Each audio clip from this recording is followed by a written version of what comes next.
Greetings all. Welcome back to the Coptimizer Podcast.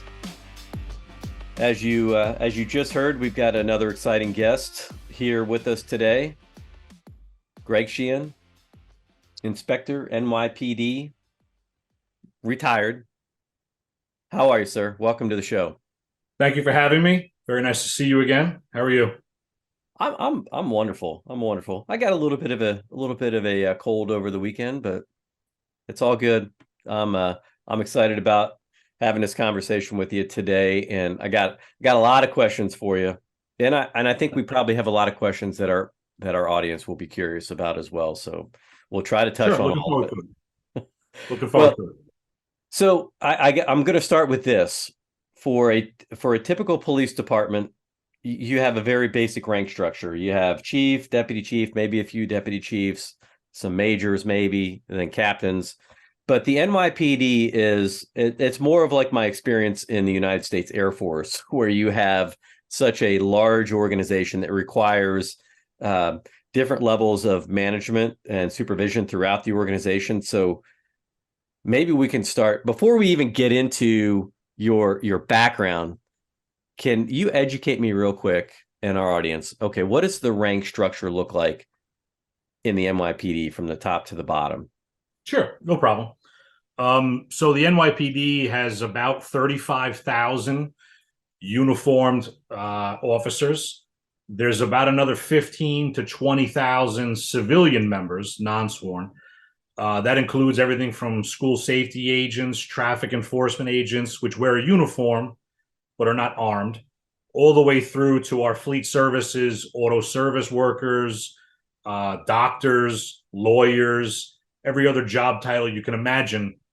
Somewhere it exists in the NYPD. But the police commissioner, Commissioner Sewell, is the equivalent of a 5-star rank. And then there are two basic paths from her that the organizational chart flows. On one side is the chief of department. That's a 4-star uniform position. The chief of department just recently was Ken Corey, and a few weeks ago, Jeff Madry became the new chief of department. So that's the uniformed operational side of the agency. The back of the house, more the administrative end of the department, the business end of policing, is the first deputy commissioner, Commissioner Caban, is a civilian, not a uniformed member of the service. He leads the other half of the organizational chart. Under Chief Madry, the chief of department, all the obvious things are there: patrol, transit, housing, uniform response, detective bureau, counterterrorism, all of those kind of uniformed, investigative, public-facing, enforcement, intelligence related functions fall under that half of the organizational chart. The other side that Commissioner Caban leads is, like I said, the back of the house. That's discipline, administration of the department, management and budget functions, the court system, all of those sort of back end business of policing that's not necessarily public facing falls under the commissioner. Things like risk management, the legal end of the job, how it is we go about dealing with lawsuits, things of that nature. So the department's kind of bifurcated into those two halves. As you move down from the first deputy commissioner, the chief of department, the rank structure is very militaristic, right? There's a sequence of 3-star chiefs and deputy commissioners. You then go down to 2-star chiefs and assistant deputy commissioners. And then it flows down 2 stars, 1-star, inspector, which I would imagine is probably typical to a colonel, an eagle in the Army, deputy inspector, captain, lieutenant, sergeant, police officer, and the detective rank is a specialty designation equivalent and equal to a police officer. So despite what you may see on television, the detectives are not in charge. The detectives have a specialized investigative skill. Their function is different, but they're on the level of a police officer supervised by sergeants and lieutenants, despite what some television shows might lead you to believe. So I retired, as you mentioned earlier. very happily. Actually, last week was my last week with the department. I retired as an inspector of police. So again, where is that? That's the rank before making one-star chief. Well, congratulations. Congratulations. Thank you. You made it through. You're healthy. You look happy. Yeah. So the stress level Yeah. went from a 12 to a 2, which was the part I've always been looking forward to. Have you still reflexively been reaching for the phone a lot and like get a sense of stomach turn before? I've actually been on vacation for about 9 months. My last day at work was actually in the spring of 2022. The last 9 months or so was basically me running my compensation time, my vacation and such. Up until last week was my official separation from the agency. Well, congratulations. And first of all, thank you for your service. Appreciate everything that you've done. You were, and I'm sure we'll touch on some of these things, but yeah, you worked in New York City in probably, one of the most tumultuous times in the history of the United States. 9/11, even pre 9/11, with some of the things that were going on globally, that, New York City is always, it's the lightning rod for everything. So I've been fortunate to vacation there, but I've never had to work there. Certainly wanted to make my way to the 9/11 memorial, which was, just what they've done is it's just amazing. But it's something to see. If you've never been there, as a law enforcement officer, it's certainly an experience that you can't appreciate it through photos or video tours or even secondhand listening to somebody explain it to you. Standing there is a feeling like no other, especially if you're a law enforcement officer.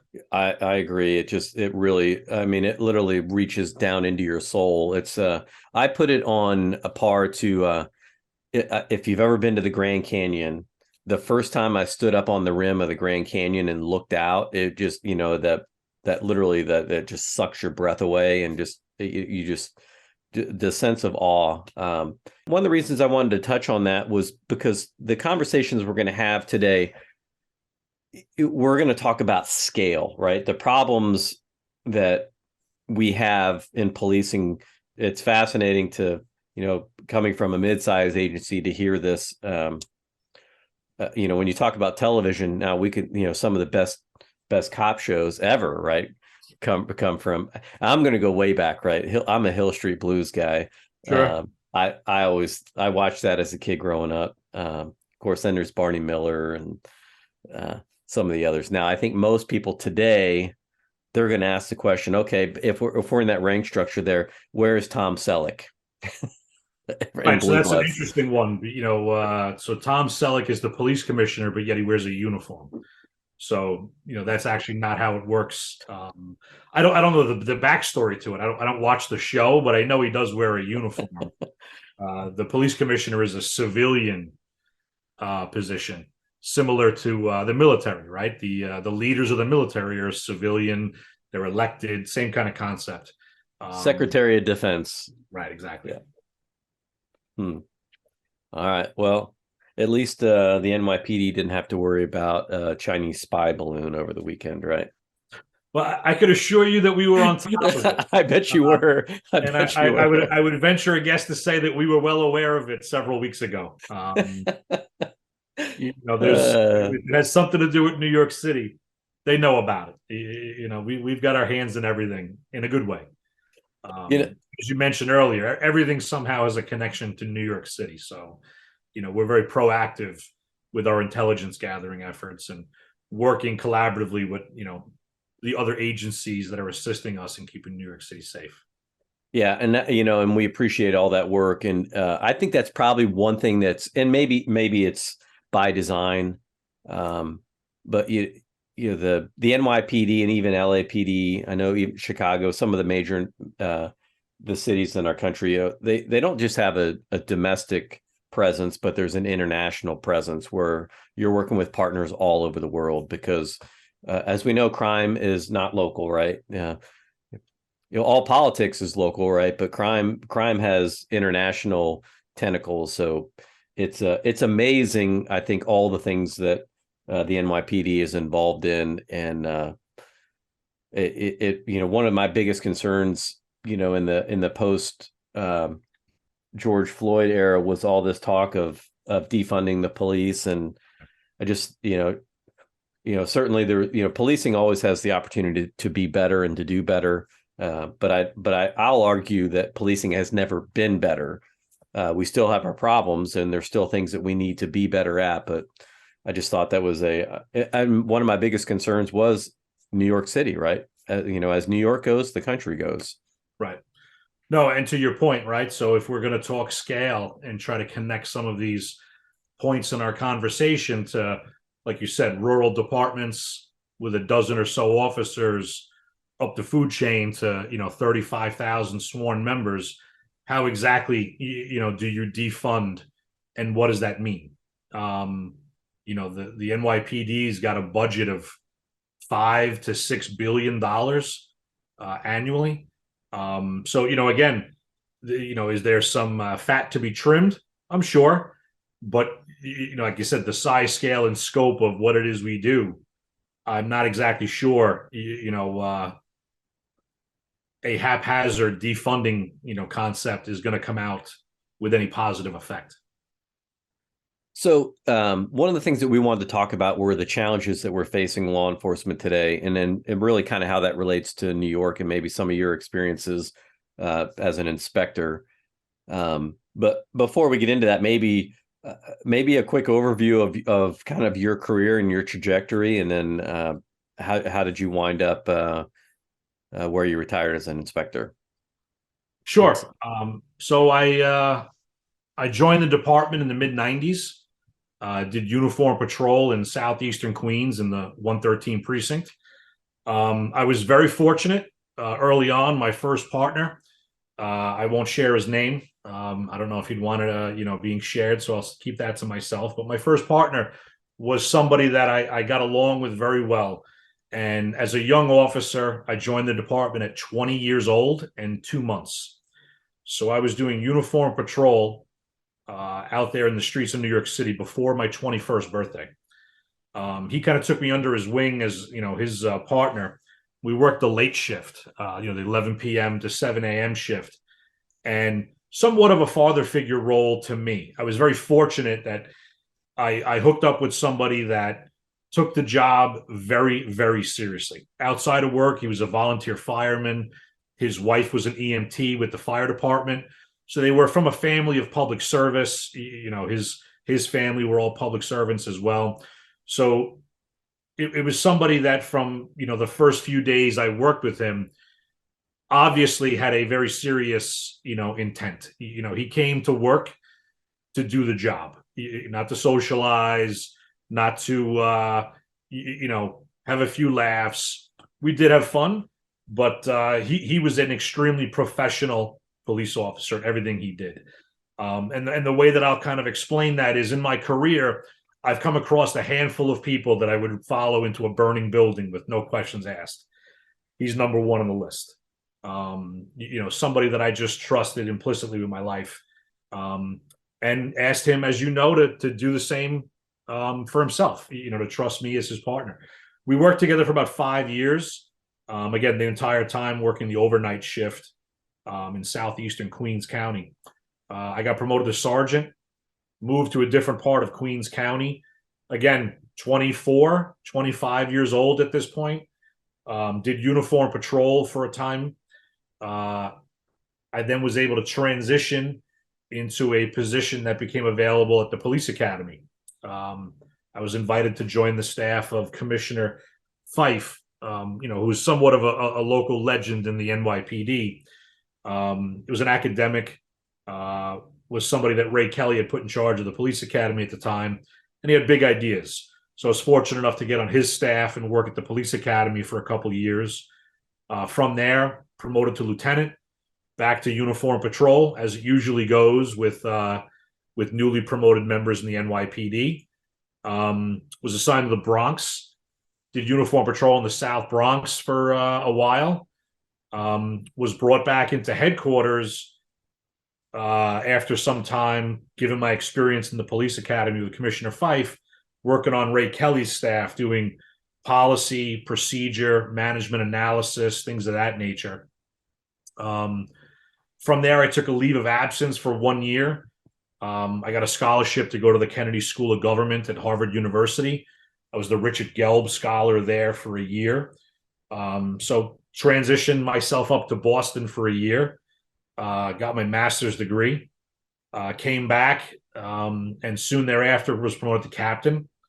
Again, back to uniform patrol, right? You see a theme here with the way promotions work in the NYPD. Everything goes back to basics. You go back to uniform patrol for the most part. Was assigned to the Housing Bureau, policing the New York City Housing Authority facilities across the city. Did some time there. And as a result of my tenure in headquarters doing management analysis and then the scholarship, I was invited into the Internal Affairs Bureau, where I ran an investigative group in northern Manhattan for a number of years. That was an interesting assignment. We could talk more about that later if you'd like. Yeah. Was promoted after some time in my tenure at the Internal Affairs Bureau. And then I eventually was asked to join the police academy team again. They had just opened up a new 1 million square foot facility in Queens. The chief that was running that operation asked me to join the team. I took over in-service training. I did that for a number of years, basically running all academy operations in service for the department. And then my last 2 or 3 years at the police academy, I transitioned from the in-service cadre over to the entry level, which would be obviously basic course for police officers, school safety, traffic enforcement agents, and a number of other titles. Was promoted there again. That's when I made inspector. And then my tenure there came to an end, and I transitioned back to headquarters. I was asked to join the team at what's referred to as the Department Advocate's Office. That's kind of a mouthful, and most agencies probably don't have a unit like this, so I'll explain. That was my last assignment in the department before I retired. The Department Advocate's Office is akin to the district attorney's office who prosecutes criminal cases. The Department Advocate's Office is responsible for prosecuting administrative misconduct and corruption cases within the department. So it's basically the district attorney for the department disciplinary process. So I had experience doing the investigative end of the business, had experience with training, which is where a lot of our problems were coming from. And I think that's where my expertise kind of came into the fold during my time at the police academy. But then it also was very beneficial, I think, to some of the ways that the prosecutors, the lawyers in the Department Advocate's Office were looking at disciplinary cases, whether things were just a result of bad training, or negative intent or what have you. Where were these gaps and how are we addressing them across the agency? So number of different things interwoven between uniform patrol, but yeah, I wouldn't change a minute of it. I enjoyed it, and I left with a bunch of friends that I'll have until the day I die. Well, and I hope that's a long time away. One of the things that we want to focus on here on the Coptimizer is how do you hire healthy and retire healthy and maximize that time in between. And that's, I think, there's a lot of connections here that I think can drive some of the negative outcomes that we have in policing. I think it can come back to training. I think there's so many questions I want to ask you, but one thing in particular I want to go back to is, in some of the more recent, over the last few years, some of these the poor policing that we see on display that are released through body cams. Now, for every one of those, I think it's also important to remember that there's thousands of amazing things that officers are doing every day. So I always like to caveat this. It's, we tend to focus on the negative, but yes. The negative, when you're talking risk management, right? And a negative is really where you have to spend a lot of your time. There's a lot of value that we get from really emulating good performance and showing what good performance looks like. But one of the questions that's being discussed right now publicly, very publicly, about policing is frontline supervision, management. I don't necessarily know that people, when you start getting concerns about staffing, and I had this conversation with Matt Dolan on a previous podcast, the issue starts to become not just do you have enough officers to respond to your calls for service, in particular your emergency calls, not your more quality of life calls, but someone's getting shot, stabbed, beat up, those very serious calls. You have to make sure you always have people there, but you also need to have enough supervisors to be able to manage what's happening in that street environment. And span of control becomes a question. Like how many police officers is it realistic for a supervisor to be expected to manage at one time? And I think most will say you want to keep in that 4 to 7 range, very similar that you would, I think, in a civilian working environment. But sometimes that's just not possible. And I think the trouble that we can get into is particularly when it comes to training and some of the things we want to talk about. That's one issue, but the other issue is just not having enough supervisors and enough adequately trained supervisors, which brings up another fascinating discussion, because I love the fact that you were able to take a leave of absence from work, go to Harvard and get your master's degree, and then come back into the profession. Right. That's a program that I think that the NYPD has supported for a long time. So even though I took a leave of absence from the from work and lived in Boston for a year, that was with the full support of the agency. I stayed on the payroll while I was up there, and there's a number of different ways that the department funds that. So the police foundation is one aspect of it, where they're paying for some of these programs that the department typically wouldn't either be allowed to, or there might be some issues with the agency funding some of these efforts on their own. Part of that is a scholarship fund set up by the police foundation, the benefactors of the department, to allow members of the service to go to school. Each year, we probably send, I would say, close to a half a dozen, members of the department to some type of educational program that requires a decent amount of time away from work. Mine was an entire year. There are other ones that are 6 months. Some have, extended weekends, those types of things, depending on the program that you're in. But yeah, that's a great example of the agency investing in the development of its future leaders. Because when you come back from those leaves of absence, the job does something with you. They don't just say that was great, you definitely benefited from that, go back to your assignment. The agency now tries to utilize that as a jump off point for the next step in your career. Where do you want to go? What can we do? Which scholarship did you get? And where can those new skills you acquired best benefit the agency? So more often than not, people come back from these educational opportunities or transferred and find themselves in assignments they would have probably never been in, otherwise. With that world-class education. And so when people talk about training and development, this is so critical. And this is what I think people that are in corporate America, I think, just sometimes assume this is the way that public safety works. And it couldn't be further from the truth. That what you're doing at NYPD is an exception to the rule. And while a lot of agencies will have programs that are set up for tuition assistance and tuition reimbursement, what that is an officer on their off-duty time, on their own time, going through their own individual professional development, and which is also really, I think, important.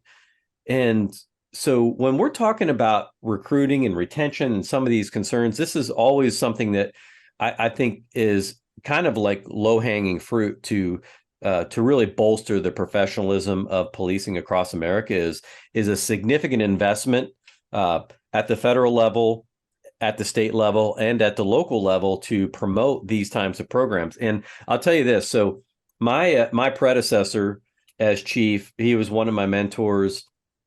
He started his career out in Los Angeles, and then moved back into the Midwest. And he got 2 master's degrees while he was working as a police officer. On top of that, he was an Army officer in the reserves. Did a couple of deployments, but the military, and we've had a lot of discussions about this. The military, before you become a frontline supervisor in the military, you go to a school that's an NCO, what they call an NCO prep school, like where you're going to go for 3 weeks. And I don't know what it's like now, but they're going to test to see, either first they're going to train you to be a supervisor, and then they're going to test to make sure that, hey, this person has the capacity to be a good supervisor. And then, if you do well and you score well throughout the whole process, then eventually you can become promoted to a frontline supervisory type of position. In law enforcement, typically it doesn't work that way. You take a test, you might have an interview. If you're a merited agency, you have a civilian review board that will make the promotions. But in a lot of agencies, it's just there's some nepotism involved. There's just like, hey, you scored well, or that's who I want, and that doesn't necessarily lend itself to a professionally developed organization. So we've had our experiences dating back to even before I got on the job, back into the early 90s and 80s, where we've gotten to the point, for example, in the NYPD, where everything is just based on a civil service test, a multiple choice, 100-question civil service exam, because everything else the agency has tried over the last 30 years doesn't hold up in federal court to a class action lawsuit. So, other agencies, as you mentioned, may do peer review panels, interviews, other types of metrics to rank people. Every one of those efforts in New York City seemingly has failed. And we've just reverted back to the 100-question multiple choice exam to separate out the sergeant, lieutenant, and captain rank. After captain, it becomes merit. There's no more exams. It's just the police commissioner's discretion based upon any number of, factors as to, who gets promoted and why, along with assignments and such that come from that. But I'll go a step further, as you mentioned about these promotions and things like that. Certainly the discussion the last number of years in policing has been around training for police officers. And we can discuss that ad nauseum, about the social aspects of community policing, the tactical aspects of use of force. We could go on and on and on that particular topic. But what gets missed is, as you mentioned a moment ago, where's the supervision in all of this? And to drill down into that, what does that supervisor's training look like? I'll venture a guess to say that the agencies that promote and train, whether it's a 1 week, 4 week, whatever, what have you, I'd venture a guess to say that the vast majority of the training that they're receiving in their promotion courses is stuff that they've already read in a manual in order to pass their exam. Yeah. So in the NYPD, I'll give you a few examples, right? You take a 100-question multiple choice exam, have to study a book, that's 1,000 pages long, plus New York state law. The patrol guide's 6 inches thick in New York City. But when you go to promotion school afterwards, you passed, we now reteach you in person the issues surrounding, for example, equal employment, sexual harassment, all of these kinds of things that I just spent 6 months studying and that I'm going to get training on annually as a supervisor, et cetera, by matter of law. We spend an inordinate amount of time training our entry level supervisors in procedure and policies, and not in the things that matter or that will have an effect on some of these horrific things, as you mentioned earlier, that we're seeing on body camera. Where's their intervention? What exactly is it are they doing? Because this is not the first time one of these officers has had a problem. If you Right. can name one of these, horrific issues, if you can name the officer involved, I'll guarantee you that their personnel file is filled with, prior incidents and many that were never put on paper. Where is the supervision that prevented those things from happening and getting to the point where now you have a national tragedy? And we're talking about this, affecting policing nationwide or arguably across the world with Chauvin and now this incident in Memphis, as you mentioned, earlier. Yeah, it's such a huge. I mean, it's hard to, I think, to grasp the scope of this issue and how important it is that it gets addressed. So, I know I think the push at the end of the Obama administration on the 21st Century Policing Initiative, that was really the first commission that they had held in 30 years on the state of policing in the United States, and I think a lot of great information came out of that. The one that I, in particular, was I've been passionate about was the sixth pillar, where they're talking about officer safety and wellness, and the my critique of that pillar would be that it was very emotionally the emotional wellness focus, which I think is incredibly important. Don't get me wrong, but what I was kind of hoping for was a more holistic approach to how do you build an officer up, starting with at the academy level, when you're training them on not just all the technical and tactical competencies, but the emotional competencies, the things that you're going to encounter throughout your career, and how that's going to affect your physiology, and why that's important. That hey, you've got to have a good nutrition program, you've got to have a good sleep regimen, you have to have good exercise protocols. So maybe we should be talking about physical fitness standards, baseline things like that, because in the end, it all impacts performance. At the end, what you're seeing on display at the other end of a body camera is the culmination of many things that have led up to that moment. And then the quick reaction is to judge right then and there, like, oh my gosh, it's all bad. That's terrible. And in that, in the case of Memphis, right, that's shocking, right? It shocks the conscience when you see that. But like you mentioned, that there had to have been indicators long before that led up to that. Now, in the end, I guess we'll find out in the long run what those contributing factors were as that case unfolds. But you mentioned risk management earlier, and Gordon Graham, a famous trainer in the law enforcement space, he's got one of my favorite sayings, right? If it's predictable, it's preventable.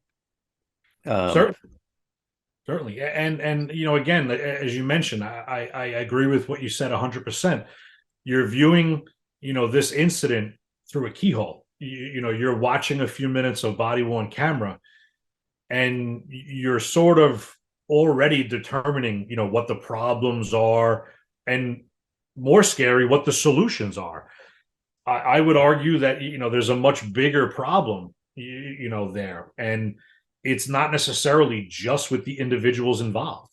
What's the culture of the agency? I read yesterday or the day before in the newspaper that the mayor of Memphis has invited IACP and a number of other, organizations to come in and just do what sounds like an informal analysis of the agency at large, policy, procedure, how the agency functions and such.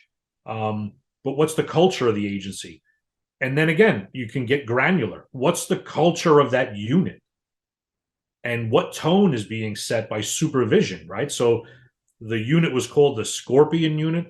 We're very good at coming up with these names and then regretting them later on. Yeah, I know. But again, what's the culture of the unit? What is the Right. daily message that goes out to these officers? Who's the supervisor relaying it? What is that? What's the tone of those discussions? Again, the people responsible were there, are on camera, and they're going to be held to account. I think there's a much larger problem, though, when you take 6, 8, 10 steps back and you look at these smaller problems around it that we can fix, but are contributing to these issues that we're seeing in policing. So the frontline supervision, I think it's fascinating to think about this too. So when you're in the NYPD, you're working the street, you're in patrol, you are afforded this opportunity to, you have to earn it, right? But you're going to earn your way into, through your performance, different opportunities. But let's just say, you go, maybe you're a detective for a while, or you go then through like kind of a path similar to what you took. And now you get promoted to sergeant and you come back to patrol. Now, when you come back, in an agency the size of New York, very similarly to the military and in corporate America, right? They're not going to just, generally, you're not going to go right back into where you were working before immediately. So you're not going to be supervising people that you were working side by side with yesterday. And for people to consider this, in America, 80% of police departments are, under I think 25 officers, very small. So you have the difference between officer, detective, sergeant, lieutenant are all people you may have been working with and working closely with for Sure. 5, 10, 15 years. So now you have these very close personal relationships, but your responsibilities change as Sure. your role changes. And if you don't have a firm grasp and an understanding about what your legal obligations are, that can, if you let those personal relationships cloud your professional judgment, I think that's where we get into a lot of trouble in policing. It's like yesterday I was your partner on I was your partner on the street, and today I'm your supervisor. Um, and No, so to your point, right? One of the things that we keep coming back to in this conversation, and I think, what my experience perhaps lends itself to versus some of your other, guests on the podcast, is that discussion about size, scale, and scope. yeah, When you're promoted in the NYPD, you go just about as far away as they can put you from where you worked previously. You have no interaction with individuals that you were, on the same level with. You get promoted, you go someplace else. And the likelihood of you ever coming back there anytime in the near future is very, very slim. Only a handful of people that I can think of in my 20, 30 years have stayed, but there's a reason, why that individual was maintained. They had a specific skill set, they had a relationship with the community, whatever it might be. But it's extremely rare, even in an agency as big as the NYPD, that you would stay somewhere supervising people that you were on the same level with, yesterday. Um, but it's an interesting comparison, right? You go to an agency of 50 people, even something small, larger rather than your example, you're still, supervising, your friends, your yeah, neighbors, in some yes. of the small agencies. It's an interesting dynamic. And again, I'll ask the question of what are we doing to prepare those supervisors for that? Doubling down on policy, procedure, and those kinds of discussions that I can read in a book is just taking opportunities away from training or professional development where we can discuss those kinds of things, we can address them somehow, because again, it could be a contributing factor in Memphis. I don't know, but in many of these incidents, again, where's the supervision? That's the question we always ask in the NYPD, right? So I'll go back to my internal affairs days. At the end of an investigation, the commanding officer of the internal affairs group is one of the last ones to sign off on the case before it goes to headquarters for final approval. And we were taught the last question you ask yourself before you sign the dotted line to close this investigation out is, where was the supervision? And very often you decide, you know what, we're going to go back and take a different look at this from a different perspective. The incident happened, it's been investigated, but was there a supervisory deficiency? Did we know about this but take no action? Again, and it may be so much, that we're just going to do a retraining, or we're just going to have a conversation with the individual to make them aware of the fact that this happened, and these were the results, just to educate them as a young supervisor. Perhaps it doesn't need to be discipline, but just make them aware of what's going on. So yeah, it's an interesting comparison, where you move into some of these smaller agencies, and this national outcry for fixing, coming up with, whether it's federal policies or procedures or state mandates and things like that. It's a very fine line to walk, because, again, the difference between some county sheriff's office and your major metropolitan police department, not even the NYPD, but any major metropolitan police department, operates differently than, small town policing does.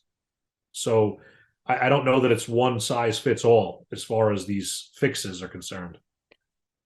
Yeah, and I do think that, but at the core of all of it, it really is an understanding that you have to invest in your people and in your training, and you have to make sure that you're giving them the tools and the skills and the resources to be successful, and not set them up for failure. You can watch poor outcomes, and then that quick knee-jerk reaction is to blame the officers. And in a case like Memphis, well, then sure, absolutely, there's got to be accountability there. But you also have to wonder, what led to that? What's, when we dissect this, and then across the board. So one of the things, and maybe a quick transition, but I want to come back, and or maybe I'll just mention it now and we can come back. But you are doing work now you're taking your skill sets and working as a coach, as an executive coach. And wow, the experience that you have, the organizational management experience, the officer on the street experience, and now you take everything that you learned over your career, and you have an opportunity to pass this knowledge on, but also do it in a way that empowers the next generation of police officers to be the best that they can be, to be a professionally developed officer, not someone that's just got to do it on their own all the time. And that's where and again, inside of a small agency or smaller agency, sometimes that's not the best place to find the best information. Sometimes you need to reach out to a broader network. And so yeah, listen, there's certainly people around you that can teach you how to do the job. The mechanics of policing are not necessarily very different from one corner of the country to the next. Policy and procedure, it's in the book. We'll figure it out. You learn that through, repetition and some simple direction, training, etc. But, we use the word, the profession. If you're approaching police work as your profession, and you think that you're a professional police officer, there's a lot more to learn than just going from radio call to radio call, and filling out paperwork. There's a much larger purpose that you're supposed to be serving that you may not be, because you either weren't exposed to it, by your peers, supervision's lacking. So you go into these smaller agencies, and it's just, luck. Where do you wind up? Who are the people around you? And do you kind of feed off of their energy about how we handle the business of policing? I'll go back to my, discussion about my experience. That first couple of years working with my first partner, and then a short time during that where I became very close to my sergeant, a supervisor who I'm still friends with to this day. That set the tone for my career, and I don't mean that as in I'm going to get promoted. I'm going to study for exams. That's not at all what I'm talking about. Right. Those relationships open my eyes to this is my profession. This isn't my job. This isn't something I, do to pay the bills. We're going to do this and we're going to do it at an extremely high level and try to elevate the people around us, in the process. I don't know if many officers are exposed to that type of approach or mentality in any random police department across the country. I would like to think so. Well, I think we've gotten better at it over the last, couple decades, through things like the FBI National Academy. There's different executive level programs that are out there. Northwestern University, you have PERF's SMIP program. Yeah, perf. Yeah, there's a lot of good ones. And then there's also, I think most state organizations also have some professional development. I think the problem is like it comes in waves, right? And if you have leadership in your organization that values it and that really ensures that we're going to do this inside of build that culture inside of an organization, when they leave, if the next person doesn't have that, it's easy for it to go. Yes. 100% true. And then it's in the other problem that I think we're encountering right now is that we're kind of having the brain drain because of all this pressure on policing. We've got a lot of experience that's walking out the door, that's retiring, and in some cases just leaving the profession, which now leaves a younger police department and a younger profession without that that wisdom and knowledge from what came before them. So I think there's going to be some challenges there. It creates opportunities too, but I think there's also challenges in order to create, good continuity in that development through the organization. Well, I'll echo one point that you just made. So one of my prior assignments running in-service training for the department, I sat at the intersection of training and arguably every executive in the agency, right? So in the NYPD, there's 90-something uniform patrol commands, right? There's 77 precincts, a dozen transit districts, and 9 housing police service areas. So there's 90-something, actual physical precincts, divisions, whatever it is you call them in your local agency that you can walk into. Every one of those locations has a sergeant that's responsible for training. So you could see very quickly from interacting with those sergeants on different projects, different programs, different training regimens and such, what the culture was at that one particular facility. The 1st precinct compared to the 100th precinct, compared to the 90th precinct, compared to the 75th precinct. You could see from just dealing with that one individual for a short period of time, whether or not locally their command staff was expecting performance from their training function, whether they were being held to account, to get the job done in a good way. And then you would also sit back and say, why in the world was this person chosen to do this job? They're very fortunate where I would come across these individuals, meet them for the first time, and I'd walk away impressed saying, this is the right person, the right guy, the right girl for the job. This command is lucky to have you. And then there were other people I came across where I said, you got dumped here. You were put here to not cause problems elsewhere. This was the assignment where you could do the least amount of damage, or perhaps, the command just felt, the executive staff, your peers, this is where, we're most comfortable having you, perform your 8 hours a day. And then who suffered for that? The 200 officers in that command that were, not being given the best person to do that job. So again, even within the NYPD, you could see a wide spectrum of culture, of investment, of expectation, of performance. Just, exponentially take that out across every agency in the country. And I would imagine the same is true. Yeah. And I'll give this example. So, and this is true in every profession in America, right? And go to your local school and go ask parents which, because everybody's talking, right? all the parents know everything about what's going on inside the classroom, and then ask them, you know, who's the best fourth grade teacher? Who's the best seventh grade teacher? Who do you want for math? Uh, and therein you have a very good, I think, a comparison to what it can be like in policing, in that everybody knows who's really good at their jobs, and everybody knows who's just showing up and collecting a paycheck. Yeah, but again, you have that one cog in a gigantic wheel that's not, performing to standards, and it just is a ripple effect. Just to paint that picture, that one particular supervisor may be in a precinct with 300 police officers, 250 police officers. So this isn't a matter of, a small effect. It's got an effect on a lot of people. And so along those lines too, I think it's easy to be an outsider and say, well, why don't they just do this? Why don't they just train this way? Or why don't they just make this simple change, without any core or fundamental understanding about why we do what we do in the first place? What guides policy?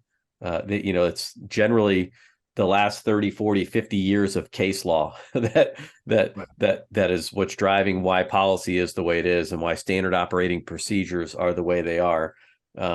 I know as a result of the Garner case and the Chauvin case, that there was the no chokehold rule. And so people that know nothing about defensive tactics are creating policy for people that are the practitioners that actually have to go do it without an understanding of how to do it. Now you got to go train it. So not only do you have the policy considerations, but now you actually have to teach the physical tactics and ensure that everybody is familiar and competent in the new tactics. So what's that like at scale? Well, yeah. So I mean, it's an interesting pivot, because those are things that have to be done in person with a facility that allows you to do, ground fighting, you know what I mean? Things of that nature, right?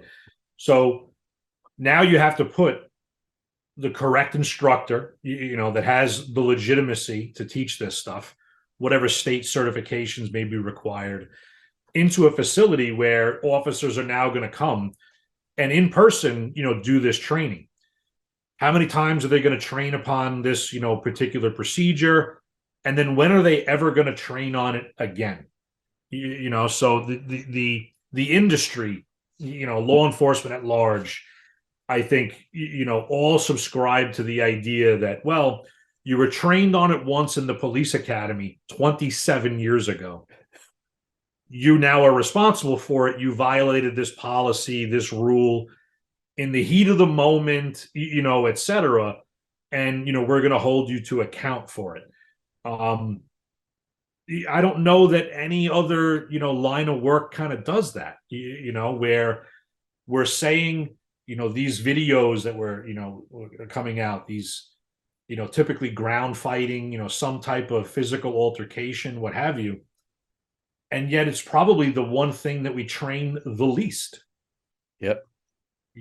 So, and again, we could talk about distance learning, online issues, again, learning at scale, all the different ways we can go about solving these problems through technology. But at the same time, those solutions don't exist when it comes to physical tactics, when it comes to, street fighting, for lack of a better term. Being able to take somebody into custody with the least amount of force, required. I just think that's something that gets lost in this discussion about, an incident like, Memphis. You mentioned Garner, which was local, in Staten Island a number of years ago. Again, after Garner, we had a training regimen that included, we doubled down on team tactics. So one of the things we took away from Garner was there's a number of people on the scene, but we're not engaging the subject as a team. tactically as a team, right? It's a bunch of individuals that are doing this. And Memphis may be similar, where it's a bunch of individuals. Yep. There's no coordination. So as the result of Garner, we did a gigantic training regimen where we brought an entire platoon of individuals in to do physical training and other training. It's a 3-day program with your partner, with your boss, with the adjoining sector. So you had groups of 30 officers come in and for the first time, in the agency's history, train as a unit, especially one that large, 20, 30 officers that work that particular shift. But we've never done it again since. So again, that's the disconnect is, Right. Oh, we checked the box. We fixed the behavior. We've now told them what they can't do, showed them what they should do. This is now resolved. We can move on to whatever the next hot button issue is or whatever the next policy change is, what have you. There's not really, I guess what I'm getting at is that what you're going to see come out of Memphis is an emphasis on things like active bystandership, duty to intervene, all of these procedural issues. And along with it come a lot of social type of training programs, right? Implicit bias and a lot of the things that have kind of taken over the last 10 or 15 years of law enforcement training. Where in this discussion, though, is the physical tactics required to take a large individual who does not want to be taken into custody as quickly and as safely as possible. Because all of the social programs that we engage in and spend a lot of time and money in training, I don't know that they address that problem at all. It may go to mindset, it may go to culture. I'm not saying that those are not valuable programs. They have their place. But what is consistently missing is a larger discussion about, physical tactics, use of force, less lethal devices, team tactics, and how it is we go about deploying force when and how necessary in a way that doesn't look as horrible as some of these incidents come across on video. Because again, my saying is that, police work is a full contact sport. It's not always pretty. Taking people into custody that do not want to be put into custody seeing it is shocking to some people. But there's ways you can do it where it doesn't look, as bad, I guess is the point I'm trying to make. And that's done through deployment of less lethal devices, team tactics, having a basic understanding of, ground fighting and things of that nature, where some of these horrific incidents, maybe are resolved a moment or two quicker, Right. before they escalate to one of these horrific body cam videos. At the core of every police use of force is noncompliance. And I say this, I've been saying it for years and years. I've never seen an arrest where somebody was compliant where it became physical. It's never happened in my 27 years. If you're compliant and if you follow the verbal directions of the officers, do what needs to be done, there's not going to be a fight. And if there is, then that's something that obviously has to be addressed immediately. But when the fight does start, that's a whole different story. And this is where I got to take my jab at popular media, right? Because we create this culture in media that we profit from this image of police in America, like we're all the Chuck Norrises and we're all we got the bad attitude or the good attitude, and in the end, the shot's always perfect. We're in a shooting every show. We're in fights every show. It's just like, 99% of police officers are never going to pull their trigger in the line of duty, but yet my TV cop does it every Friday night, so it Yeah, it creates always these. comes out, rosy. It's never a Yeah. questionable shooting. It never derails his whole life Yeah. for 5 years, where a civil rights investigation ensues. Yeah, but one of the terms that drives me nuts is, given any scenario, the officers failed to de-escalate. Oh yeah. Yep. That terminology just drives me insane, because no, the officers, did whatever it is they could do to de-escalate.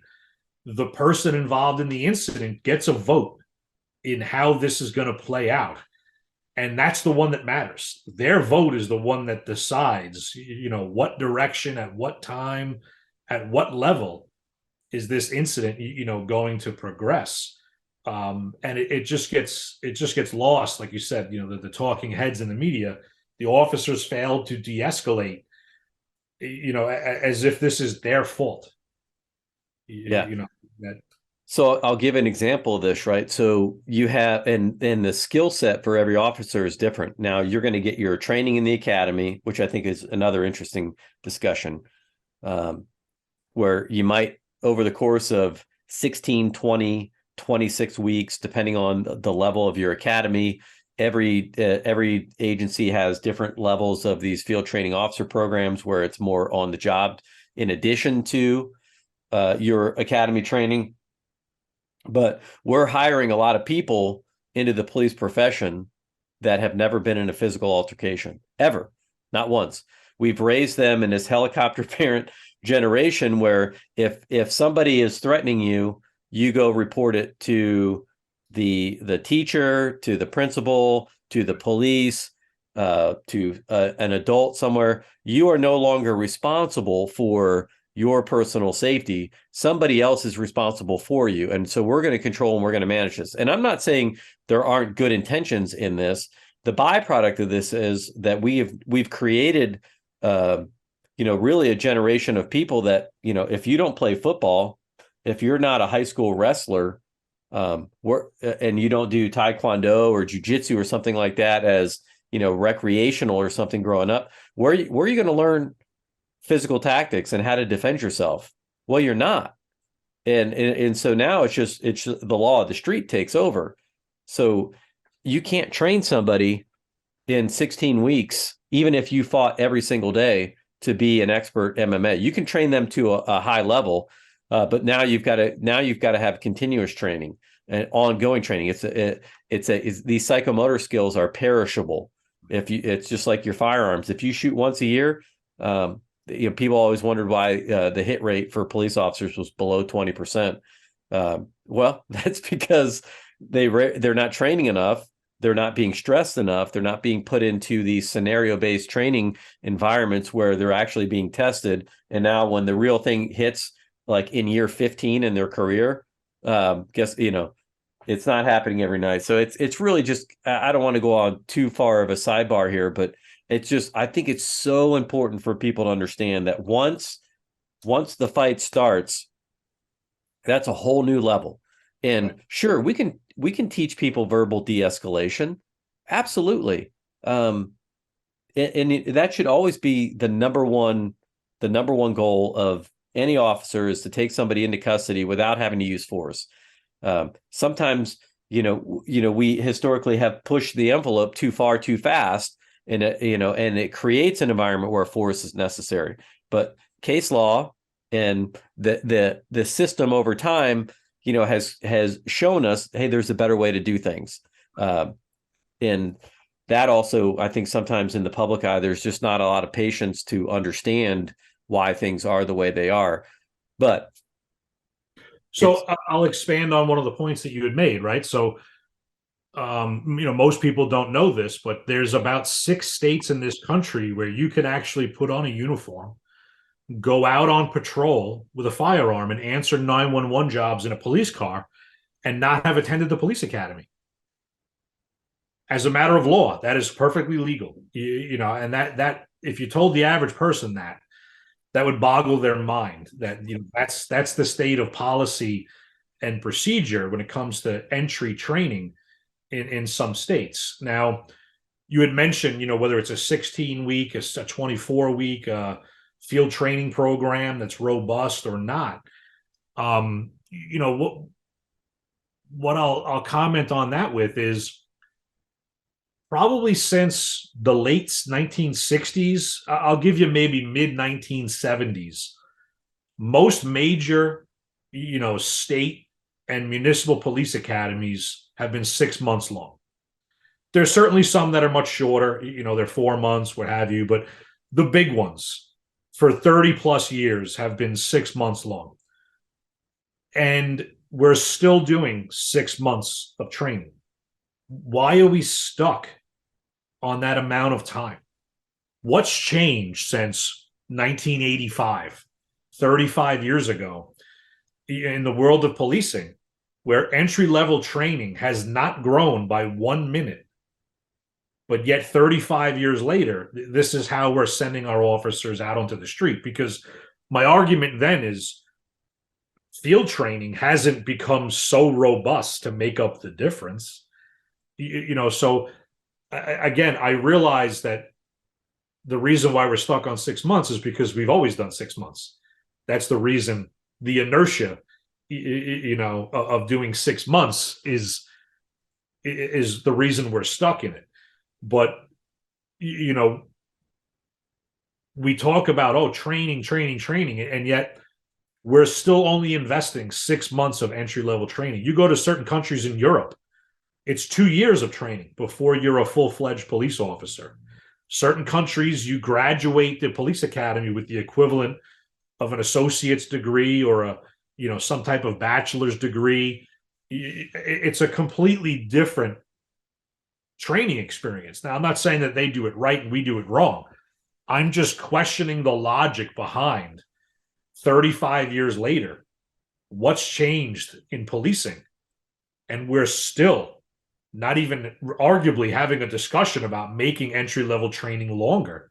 There's places that are only doing it for 16 weeks still. Yep. It just boggles the mind, that some of these things, are still trailing behind. And we keep coming back to this discussion about, we need more training. We need this, we need that. There needs to be a much more, I think, robust and, well-rounded discussion from the ground up about how we do this. Yep. And I think that is probably the most important discussion that needs to be had at the federal level, at the national level, is how are we going to support, number one, it has to be done at the state level. I think public policy makers have to understand that this is the core of our issue in policing, is that we're not adequately preparing the people that we have to go out and do the things that we expect them to do. So, my way of saying it is we overtask and underfund and under-resource, but then we still expect a high level of professional service. And I think for the minimum resources that we are given, I do think we do a really good job, but that's, but what's good enough? Policing, yes, is a full contact sport. And the disconnect is that when somebody doesn't want to be arrested, it's going to be very hard. And when it goes bad, it looks bad. There's just no way. You can't put lipstick on a pig, right? That's ultimately what we're asking people to do. So it's time to really think about new ways of doing that. And with that, let's take like maybe another 5 or 10 minutes and just talk about like your experience. One of the things that you're doing, I think, is fascinating, that you're working not only as an executive coach and bringing that model to policing, but some of the things that you were doing at the academy, virtual learning, being able to teach at scale, maybe because the cost associated with bringing 35,000 people into a physical training session, what people don't understand is that is time, effort, resources, which basically boils down to, do you have it in your budget to be able to support? No teacher is going to a 3-hour session on a Friday night outside of school hours without being paid if it's not mandated, right? Or no nobody in any, I don't care what job it is, right? I've said teacher, you could say any profession. Hey, we're going to mandate that you do 4 extra hours of training. Oh, by the way, you're not going to get paid for it. We may give you comp time, right? And that's why people wind up with 3, 6, 12 months of comp time, because that's all the hours you're putting in that you're not getting paid for and you're not getting compensated for. So how are you doing that at scale? So, again, just to give the audience a perspective on numbers, right? So, at any given time in a any given day in a 24-hour, period, the New York City Police Academy campus may have, walking through the front door, 2,000 people on a busy day, maybe a little bit more, so just physically on that piece of property in Queens, that 23-acre campus, is enough police officers to probably rank in the top 20 or 30 police departments in the country. The size of it. Right. So with that being said, we built a new police academy a number of years ago at the NYPD. It's 1 million square feet. It's $1 billion facility. State-of-the-art classrooms, scenario-based training facilities, gigantic gymnasiums, full functioning kitchen in the cafeteria. It's a beautiful, beautiful facility. And arguably, it's still not big enough. As silly as that sounds, when we moved into the facility, to really do what it is, you would want to do when it comes to training, you're basically beholden to the size of the entry-level police academy class.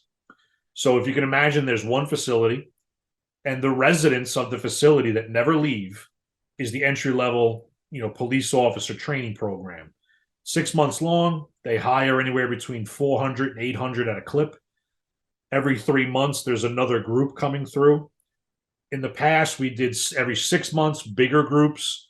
A number of years ago, we went to quarterly, smaller groups. But still, there's 1,000 to 2,000 people on the property in entry-level training on any given day. So that takes up a footprint within the building.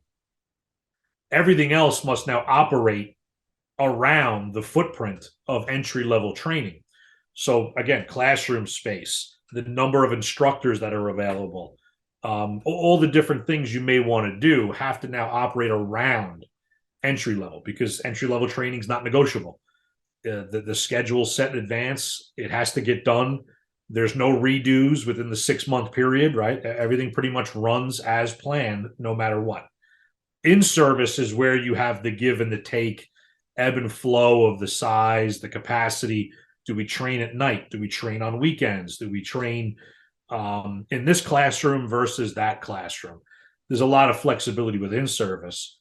So to go back to my gymnasium example of, the arrest and control techniques, physical tactics, obviously we have, tactical training rooms, but we don't really have the ability or the staffing to facilitate a full day of classroom training for multiple days for everybody in the agency.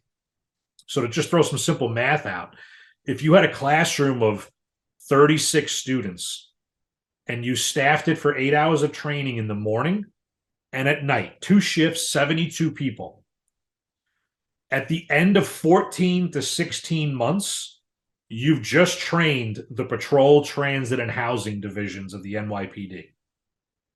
You still haven't touched the entire other third of the department.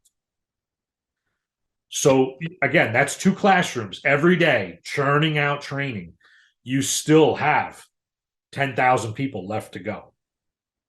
Now it's a 2-year effort. So we talk in cycles, very big scale when we do in-service training at length, 18-month forecasts of what the training is going to be, the populations that have to come now versus the ones that can wait till the end of the 18-month cycle. Other things that are going on during those 18 months, obviously. So it's a very big undertaking from a planning and project management perspective. But really, the only solution to this at the end of the day is technology. And I think that's what you were getting at, by asking the question, is that we've had to figure out ways where we can remove the student from the classroom, keep them locally in their patrol command, and train at scale with a much more flexible timeline. So rather than something taking 18 months to 24 months to accomplish, if we put this online, everybody's now doing it at the same time, or in theory, everybody's doing it. You can accomplish a similar training regimen in a few weeks, or a couple of months at most. What that gives you now is the ability to double down, more training, more training, more training. If you have an 8-hour class that you have to teach, well, let's teach it in 90-minute blocks, right? If you have an 8-hour class, 7-hour class sitting in a classroom, how many hours of that is actual active learning? It's not 7 hours. It's not 8 hours, with lunch, bathroom breaks, attendance, things of that nature. So can you take that 7-hour class and get it down to 5? Can you get it down to 4.5? Well, let's do it in 3 90-minute online sessions. Officers can do it on a tablet, on their smartphone. We talk about officers doing it during the day, but I always like to point out the fact that we would never make somebody do, online training requirements while out on patrol. So yes, officers, during administrative time, downtime, their lunch, the beginning of the tour, the end of the tour, whatever it might be, we're not asking them to, be actively engaged in uniform patrol and complete the training at the same time. So finding the right hours in the day to get this done is a local issue, but that's how you scale, right? You go to distance learning, you do much smaller time blocks. Even 90 minutes is probably too long. You need to get it well under 30. The longest I think we've ever pushed something out was maybe 20 minutes of work. And again, how exactly is it that you're going to push that material out? So we had invested in, some creative resources where we had videographers, digital graphics to make these, online learning modules interesting and engaging, where it wasn't the old VCR, videotape type of training that you and I are aware of from the 90s, right? Right. You get into a little bit more of the technology to ensure the quality of the training, right? So there's different programming methodologies you can use, different platforms, but are we quizzing our officers at the end of the module? Are we putting gates along the way so that, in a 20-minute video, every 5 minutes, there's a break. 1 or 2 or 3 questions are asked about the material to make sure the officer's engaged.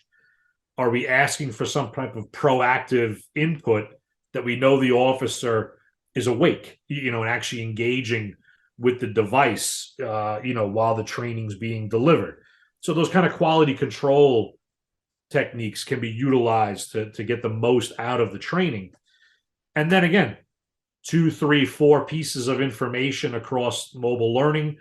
You could get an entire course done. You don't need 7 hours in a classroom, plus travel time to and from, all of the resources that go into staffing that particular room.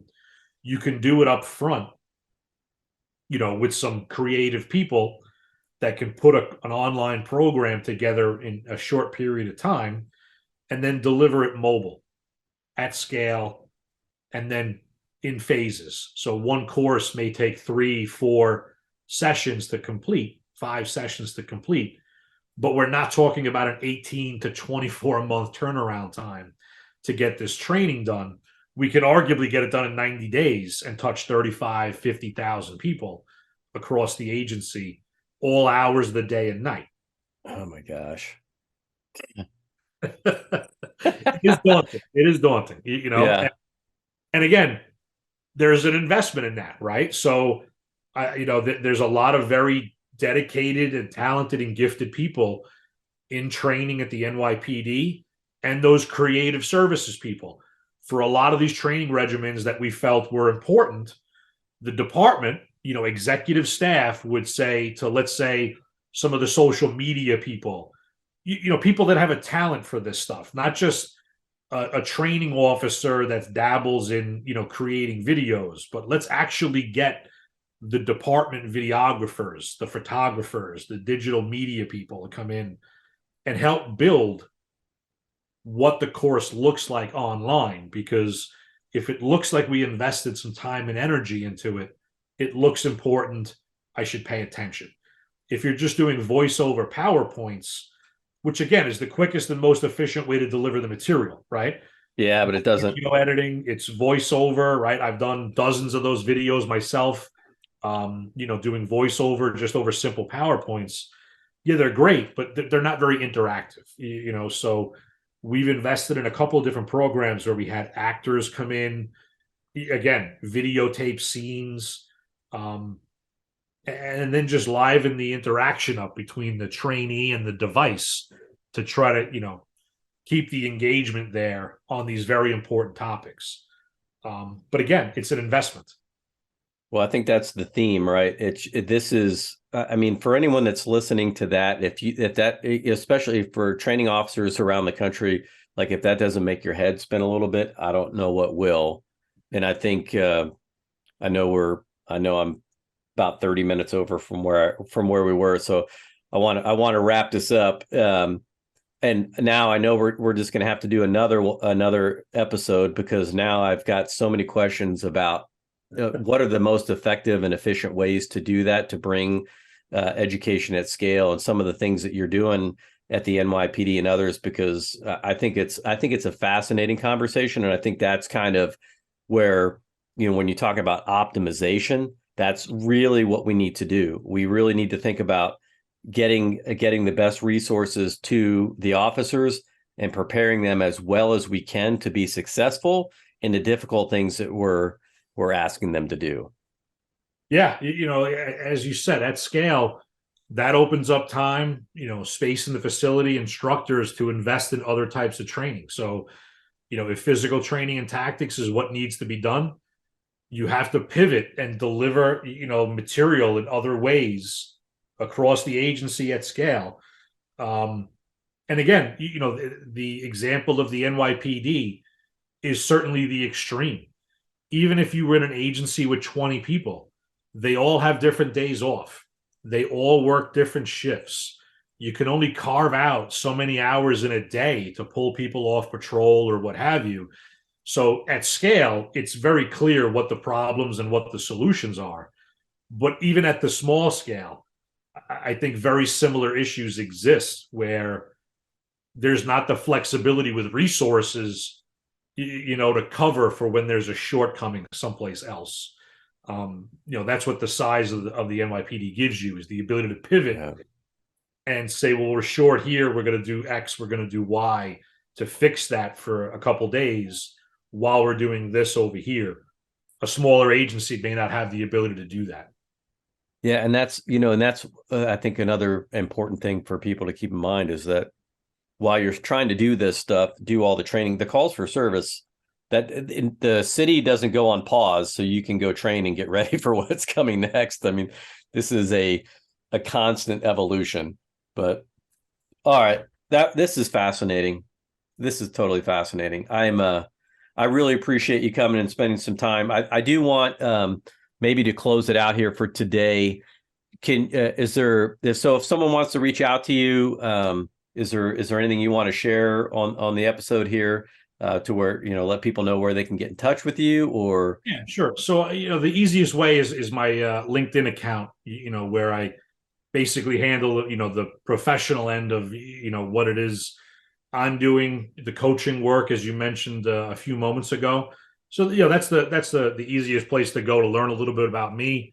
Reach out, if you're interested in continuing this discussion or what have you. I'd appreciate that.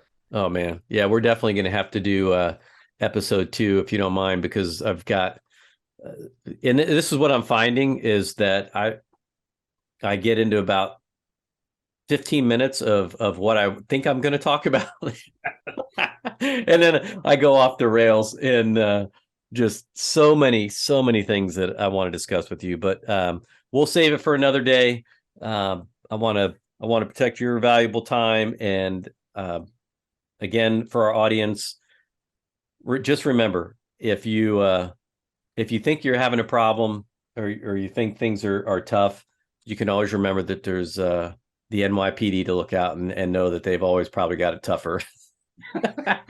Somehow it's hard. All right. Well, hey, thank you, Greg, for being on the show. And I look forward to our next conversation.